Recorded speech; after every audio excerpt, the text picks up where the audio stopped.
Hello বন্ধুরা, সবাই আমাকে কোশ্চেন করছো যে দিদি তুমি বিহারি না তুমি বাঙালি।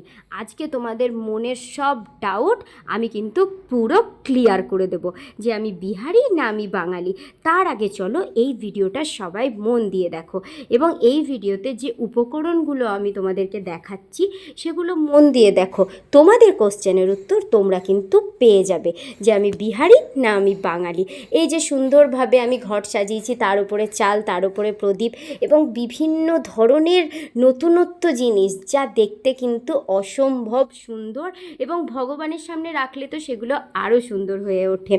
এই যে এই পুজোটা আমি করি সেটা তোমাদেরকে আমি ক্লু দিচ্ছি, এটা কিন্তু আমরা প্রত্যেক বিবাহিত মেয়েরা নিজেদের স্বামীর জন্য করি। তোমরা হয়তো বুঝতে পারছো যে আমি কি পুজো করছি, তাহলে ঝটপট কমেন্টে বলে ফেলো তো যে এই পুজোটা আমি কি করছি, এবং তারপরে তোমাদের কোশ্চেনের উত্তর তোমরা পেয়ে যাবে যে আমি বিহারি না আমি বাঙালি। টাটা। এবং তার সাথে সাথে আমার পেজটাকে ফলো করো।